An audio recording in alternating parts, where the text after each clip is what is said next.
There is a question that sounds simple until you actually sit with it. When your dog looks at you, really looks at you the way they sometimes do from across the room, quiet, still, with an attention that feels almost too focused, what do they see? Most people assume the answer is obvious. They see their owner, their person, maybe their favorite being in the world, and that last part is probably true. But the rest of it, the idea that your dog looks at you and sees a human, categorizes you the way you categorize yourself, is something that science has spent the last decade quietly dismantling. What researchers have found inside the brains of dogs, through technologies that didn't exist a generation ago, is something far stranger and far more beautiful than the simple story most of us carry. Your dog doesn't see you as human. They don't see you as a dog either. They see you as something different, something their brain created a specific category for. It is something that took 40,000 years to build. Understanding that category, what lives inside it, and what it triggers in the neural architecture of an animal that has lived alongside your species longer than any other, is one of the most quietly profound things you can learn about the creature near you right now. This is that story. Until roughly a decade ago, seeing inside a living dog's brain was impossible. Then, at Emory University in Atlanta, a neuroscientist named Gregory Burns did something that had never been done before.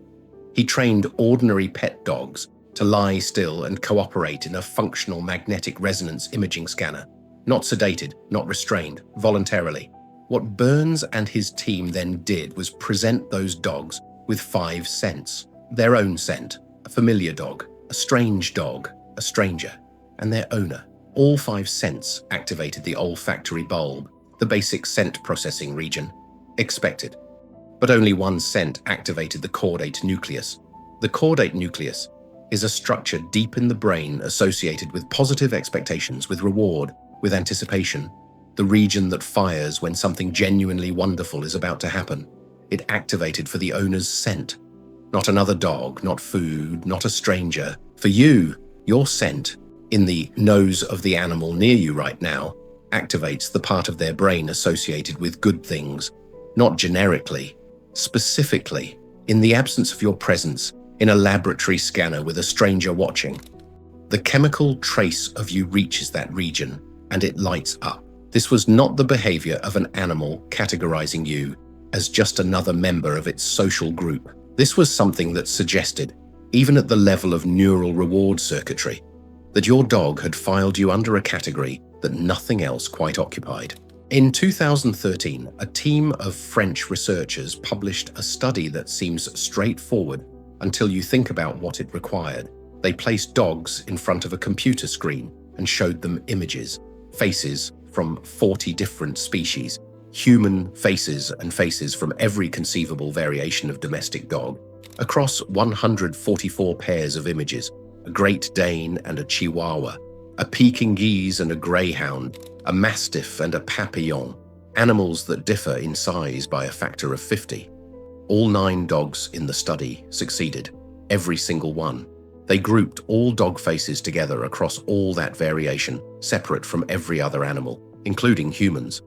And the human faces were consistently placed in a separate category from the dogs, not rejected, not ignored, but grouped elsewhere, under a different organizing principle. Your dog does not look at you and see a fellow dog. There is a dog category and there is a you category, and they are not the same.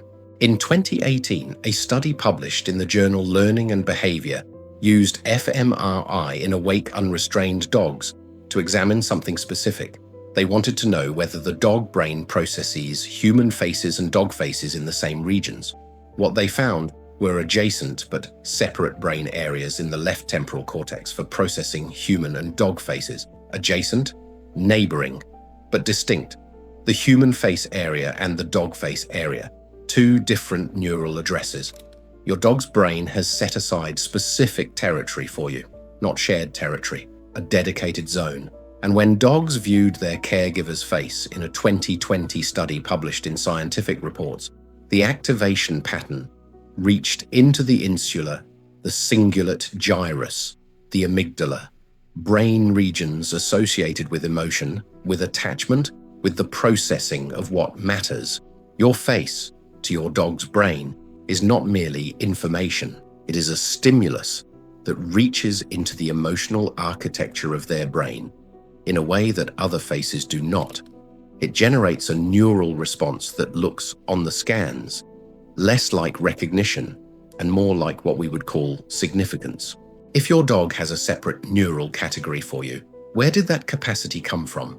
The answer requires going back much further than most people expect. Dogs and wolves shared a common ancestor. The split happened somewhere between 15 and 40,000 years ago. And for a long time, the dominant explanation for why dogs are different from wolves was simple: domestication, training, selective breeding. But comparative research, testing dogs and wolves raised identically by the same researchers in the same environments, found something more fundamental. Dogs follow human pointing gestures reliably. Hand-raised wolves largely do not. Dogs make eye contact with humans in ways that trigger the oxytocin bonding loop. Wolves raised by humans from birth do not show this behavior at the same level. The difference is not learned. It is in the biology, in the genetics, in something the domestication process changed at the level of what the brain is built to respond to. Brian Hare at Duke University has argued that what domestication essentially did was shift the social reference point of the dog. Wolves orient toward other wolves. Dogs, through a process that took thousands of generations, shifted that orientation toward humans.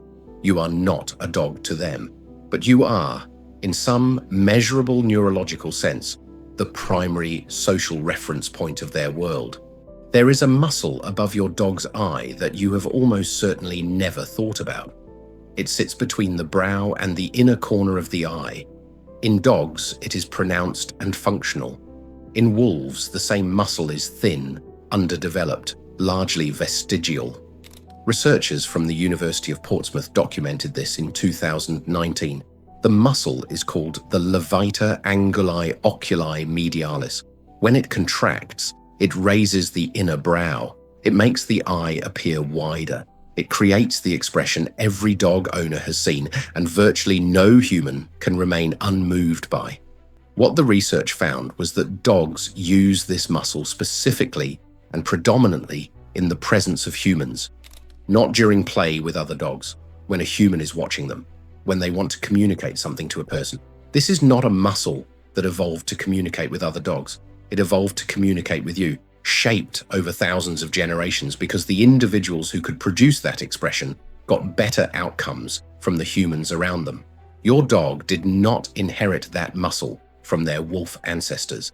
They developed it for you. Let us talk about what your dog hears when you speak. In 2014, a research group at the Hungarian Academy of Sciences used fMRI to map how dog brains respond to human voices.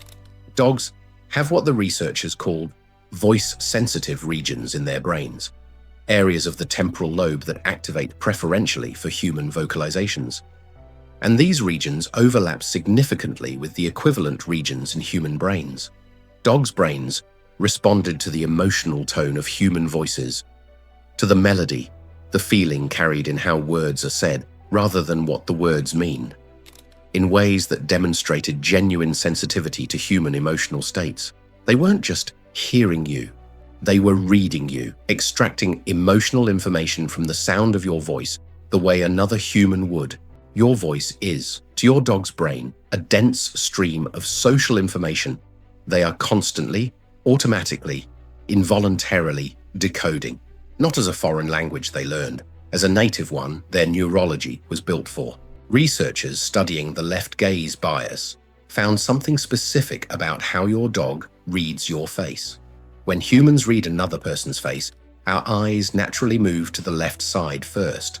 The left side of the human face is controlled by the right hemisphere of the brain and carries the more genuine, less consciously managed emotional signal. The side that leaks what a person actually feels beneath whatever expression they are presenting. When researchers tested dogs on this same bias, showing them images of human faces, dog faces, and objects, something emerged. Dogs showed a left gaze bias when looking at human faces. They did not show the same bias for dog faces, for other animals, for objects. only for human faces. A scanning pattern tied to reading human emotional information appeared in dogs, directed specifically and only at human faces. Your face is being read by a visual system that evolved specifically to read it well, not just to see it, to understand it. They are looking at you the way you look at other people. And yet with all of this, your dog is not confused about what you are. Your dog has built specific neural territory for your face, has developed a muscle specifically to communicate with you, has a reward center that activates for your scent in a way it does not activate for any other stimulus, has a voice-sensitive region processing your emotional states in real time. And they also know you are not a dog. Both things are true, because what your dog has created for you is not a category that fits within the existing taxonomy of their world, not under dog, not under other animal, not under threat or resource or obstacle. They created something new. Over 40,000 years of living alongside humans, the dog brain developed what researchers describe as a specialized cognitive category for humans, a neural filing system whose contents include your face and your voice and your scent and your emotional states and your pointing gesture and your gaze direction. A filing system built for exactly one kind of being, the one that was there when the fire was lit in the ancient camps, the one that shared food and warmth across a gap between species that should, by any reasonable evolutionary logic, have been unbridgeable. You are not a dog in their mind. You are something they evolved a whole new cognitive architecture to understand. A study published in Science documented what happens in a dog's brain when they look into the eyes of the person they are bonded to. Not just what happens in the dog's brain, what happens in both brains simultaneously. When a bonded dog and their owner held eye contact, both showed surges in oxytocin, the neuropeptide associated with bonding, with trust, with what humans describe as love, not just the owner, both of them. And when that surge happened in the dog, it triggered more gazing, which triggered more oxytocin in the owner, which triggered more gazing, which triggered more oxytocin in the dog. A loop, bidirectional, cross-species, running in the neurochemistry of both participants at the same time. Brian Hare described it as dogs hijacking the human bonding pathway, the same neural circuit that bonds a parent to an infant, the same chemical signature, the same loop. This was not an accident. This was not an opportunistic exploit of human neurology. This was built across thousands of generations by the accumulated choices of animals who learned slowly and irrevocably that the most important thing in their social world was not another dog. It was you. It was...